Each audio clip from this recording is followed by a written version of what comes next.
কিন্তু হাসনাতদের সুপারিশের ডিসি হয়েছে, ইউনো হয়েছে।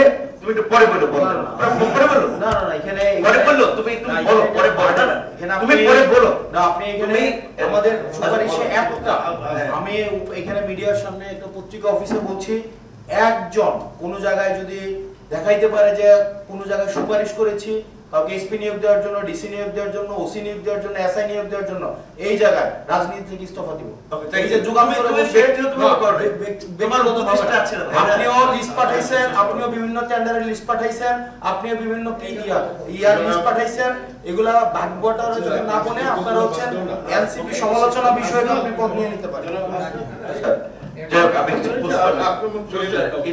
মানে একটু নতুন রাজনীতিতে আসছে তো, শিষ্টাচার বা পরিস্থিতি একটু বোঝায় একটু ঘাটতি আছে। যাই হোক, তার আগে ইলেকশন কমিশনকে নিয়ে যে সমস্ত মন্তব্য করছে, বিশেষ করে ধরেন এই আন্দোলনের নেতৃত্ব আমাদের তরুণরা, কেন তাদের একটা পার্টির সিম্বল শাপলা, সেটা দিতে হবে।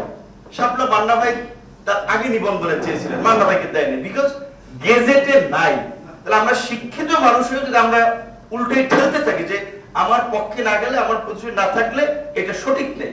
আমরা যে বলছি এখানে আজকে যেটা বলছেন, যদি সেটা পার্টি রিপ্রেজেন্ট করেন, যে ইউনোটা আমার আছে কিনা, ডিসিটা আমার আছে কিনা, মান্না ভাইয়ের সুপারিশে কেউ ডিসি হয় নাই, বিপিনুরের সুপারিশে কেউ ডিসি হয় নাই, এসপি হয় নাই, ইউনো হয় নাই, কিন্তু হাসনাতদের সুপারিশের ডিসি হয়েছে, ইউনো হয়েছে।